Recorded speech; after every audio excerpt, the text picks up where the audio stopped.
জায়গাটা থেকে আসিফ নজরুলের মতো লোকরে মানে কিভাবে মন্ত্রণালয়ে বসায়, এবং একজন রয়্যাল লোক হিসাবে আসিফ নজরুল উচিত সসম্মানে পদত্যাগ করা। যদি পদত্যাগ না করে তাহলে কিন্তু গণপিটুনি খাবে। এবং এই আসিফ নজরুলের মতো কিছু লোক মন্ত্রণালয়ে বসে আছে দেখেই এখন পর্যন্ত উন্নয়নের কোনো খবর নাই। আপনি আমাকে ব্যবসা আছে, নারীদের ব্যবসা আছে, এরা কার টাকা দিয়ে চলে? দেশ চলে কিসের টাকা দিয়া? দেশের 65% টাকা হচ্ছে রেমিটেন্সের টাকা।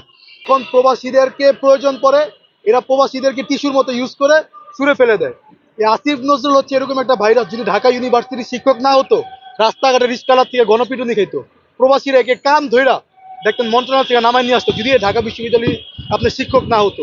শুধু ঢাকা বিশ্ববিদ্যালয়ের শিক্ষক থাকার কারণে আসিফ নজরুল অনেক দিক দিয়ে বেঁচে যায়।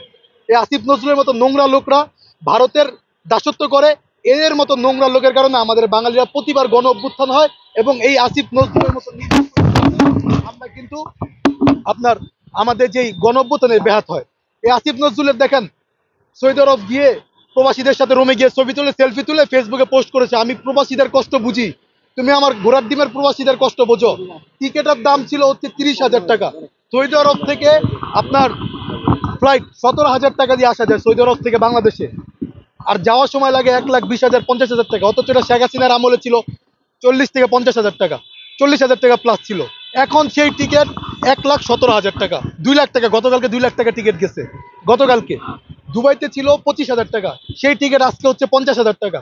এই সিন্ডিকেট কি এখন আওয়ামী লীগ করতে বসে বসে? আওয়ামী লীগ আছে কোনো জায়গায়? কোনো মন্ত্রণালয় আওয়ামী লীগ আছে? খালি আমলাদের দোষ দেন, তাহলে আপনাদেরকে মন্ত্রণালয় কেন বসানো হয়েছে? সবই যদি আমলারাই সবকিছু করে, তাহলে আপনারা কি করেন? আপনারা অনেক উপদেষ্টা এখন বলতেছেন পদত্যাগ করবেন, নতুন দল গঠন করবেন, তাহলে তো আপনারা নিরপেক্ষ না। আপনাদের মনের ভিতরে বাসনা আছে নতুন এই সরকারের আমলে রাজনৈতিক দল গঠন করার। আপনারা এই সরকারে বসে রাজনৈতিক দল গঠন করতেছেন, জনগণের ভ্যাট ট্যাক্স নিতেছেন। এখন আপনারা বলতেছেন আমরা এই কি করব না, দল গঠন করব না। আপনি তো নিরপেক্ষ না, এই সরকার কখনোই নিরপেক্ষ না। এই যে প্রবাসীদেরকে বিভিন্ন সময় উস্কানি দেন, দুবাইতে একটা আন্দোলন আমরা নামাইছি, সেখান থেকে তাদেরকে বের করতে বাংলাদেশে পাঠিয়ে দিচ্ছে, তারা কিন্তু আর ঢুকতে পারবে না কোনোদিন। এই যে প্রবাসীদের ভোগান্তি, এই কথা বলার মতো কোনো লোক নাই। এত বড় বড় বাংলাদেশের যে কটা আপনার রাজনৈতিক প্ল্যাটফর্ম আছে, প্রত্যেকটা প্ল্যাটফর্মে চাটুকারিতে এদের কোনো ব্যবসা বাণিজ্য নেই। কি আসিফের ব্যবসা আছে, নারীদের ব্যবসা আছে, এরা কার টাকা দিয়ে চলে? দেশ চলে কিসের টাকা দিয়া? দেশের 65% টাকা হচ্ছে রেমিটেন্সের টাকা। তারপর হচ্ছে আপনার আমাদের ভ্যাট ট্যাক্সের টাকা এই মন্ত্রণের মন্ত্রী, তারপরে উপদেষ্টাদের বেতন হয়। তো এরা যদি আমাদের কষ্ট না বোঝে, প্রবাসীদেরকে নিয়ে এরা চিনি খেলা করে, তাহলে তো এটা আমরা মেনে নিব না। আসিফ নজরুলের মতো একটা লোক যিনি রয়ের দাসত্ব করছে, সরাসরি ভারতের এজেন্ট। কিছুদিন আগে দেখেছেন যেখানে আমরা সবাই ভারতকে বয়কট করেছি, সেখানে তো ভয়েস অফ ইন্ডিয়ান একটা প্রোগ্রামে তাকে আমি দেখেছি যে হাসতে হাসতে সেখানে গেছে। আরে ভাই, কাঁটাতারের ভিতরে গতকালকে আমাদের 4 জনকে ধরে নিয়ে তারা হত্যা করেছে। গতকালকে ইন্ডিয়া 19 থেকে 20 হলে বর্ডারে আমাদের এই ইদেরকে কৃষকদেরকে ধরে নিয়ে যায়। তো এই জায়গাটা থেকে আসিফ নজরুলের মতো লোকরে মানে কিভাবে মন্ত্রণালয়ে বসায়, এবং একজন রয়্যাল লোক হিসাবে আসিফ নজরুল উচিত সসম্মানে পদত্যাগ করা। যদি পদত্যাগ না করে তাহলে কিন্তু গণপিটুনি খাবে। এবং এই আসিফ নজরুলের মতো কিছু লোক মন্ত্রণালয়ে বসে আছে দেখেই এখন পর্যন্ত উন্নয়নের কোনো খবর নাই। আপনি আমাকে বলেন তো যে গত 6 মাসের ভিতরে কয়টা আওয়ামী লীগের নেতার বিচার হয়েছে? বাদামতলীর একজন আওয়ামী লীগের সরাসরি হত্যার সাথে জড়িত অস্ত্র চালিয়েছে, তাকে দেখলাম যে 20 কোটি টাকার বিনিময়ে জামিন দিয়ে দিচ্ছে। গতকালকে ফারুক খান নামে একজন আওয়ামী লীগের নেতা জেলে বসে ফেসবুকে পোস্ট দিয়েছে যে শেখ হাসিনা ভালো ছিল না, ঠিক আছে, আমরা এর নেতৃত্ব চাই না, যেটাই বলুক, কিন্তু পোস্ট ফেসবুক থেকে তার আইডি থেকে দিল কে? জেলে বসে বসে মোবাইল চালাচ্ছে, জেলে বসে বসে তারা দায়িত্ব পালন করতেছে, এর দোষ দিচ্ছে অন্য বিরোধী দলের উপরে। প্রত্যেকটা বিরোধী দলের দায়বদ্ধতা আছে।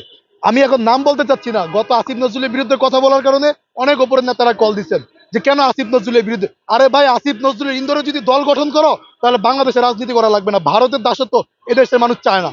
তোমরা তো প্রবাসীদের থেকে টাকা নিয়ে চলো। আরে ভাই, নিজের বোর একটা জামা কিনে দিবা, নিজের বোর ভিতরে রং জিনিস কিনে দিবা, সেটা তো প্রবাসীদের টাকা দিয়ে করো মিয়া রাজনৈতিক নেতৃবৃন্দ। অথচ প্রবাসীরা আজকে এত সন্নিকটে তোমরা একটা বক্তব্য দাও, একটা কথা বলো, মন্ত্রণালয় ঘেরাও করছে একটা রাজনৈতিক দল, আসিফ নজরুলের বিরুদ্ধে স্টেটমেন্ট দিছো, সাহস পাও নাই। সেই সাহস নাই, কিন্তু প্রবাসীরা উপকার মতো বারবার এই রাজনৈতিক ব্যক্তিদের অ্যাকাউন্টে টাকা ঢুলে দিচ্ছে, আর এই রাজনৈতিক ব্যক্তিদের দল চালাচ্ছে প্রবাসীরা। আমি প্রবাসীদেরকে বলবো রেমিটেন্স অফ করে দেন, আগের মতো হুন্ডিতে টাকা পাঠান, দেখবেন যে 1 সপ্তাহের ভিতরে এদের একদম সোজা হয়ে গেছে।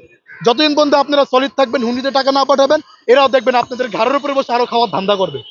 এই যে বিমান দালাগুলা বিভিন্ন জায়গায় বিমান সিন্ডিকেটটা চলতেছে, যেখানে পুরো বিমান খালি, সেখানে তারা দেখাচ্ছে বিমান ফুল। তাহলে টিকেটের ডকুমেন্টস কই? সে ডকুমেন্টস আমাদেরকে দেখাও। ডকুমেন্টস দেখাইতে পারে না, সিন্ডিকেট বাড়াচ্ছে, এরা নাকি দেশ চালাবে। এদের মানে এদের আসিফ নজরুলের কথা বলতে এখন আমার লজ্জা লাগে।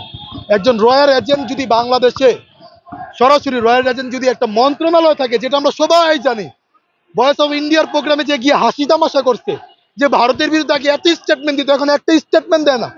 এত নাটক, এত কাহিনীর পরও যারা আসিফ নজরুলকে সাপোর্ট করে, এবং যেসব তরুণ রাজনৈতিক দলের নেতারা, যারা তরুণ রাজনৈতিক দল, কাদের উদ্দেশ্য করে বলছি একটু মনে রাখেন, তরুণ রাজনৈতিক দলের নেতা যারা আসিফ নজরুলের ইন্ধনে দল গঠন করে আসিফ নজরুলের পরামর্শে দল ভারী করতে চাচ্ছেন, আপনাদের উদ্দেশ্য করে বলছি, আপনাদের পায়ের নিচে কিন্তু মাটি থাকবে না কদিন পরে। এদেশের মানুষ কিন্তু ভারতের বিরুদ্ধে দালালি পছন্দ করে না। আমরা সারা জীবন, মানে আমরা লম্বা একটা সময়, আপনার ইংরেজরা আমাদেরকে শাসন করেছে, পাকিস্তান আমাদেরকে শাসন করেছে, এখন ভারতও আমাদেরকে শাসন করছে। এই যে শাসন করার প্রক্রিয়া, এর মূলে কিন্তু দেশের আমজনতা না, এর মূল হচ্ছে রাজনৈতিক নেতৃবৃন্দরা। এরা প্রতিবাদ দেশের সাথে বেমানি করে। কোনো রাজনৈতিক ব্যক্তি সৎ না, এদের কোনো ব্যবসা বাণিজ্য নেই। আপনি যে কোনো একটা রাজনৈতিক ব্যক্তিকে জিজ্ঞেস করেন যে আপনার ব্যবসার পলিসি কি, আপনার কি বিজনেস আছে, বলতে পারবে না। তাহলে আপনি আপনার, আরে ভাই, আপনার বাসায় যে বাজার করেন সে টাকা কই থেকে পান?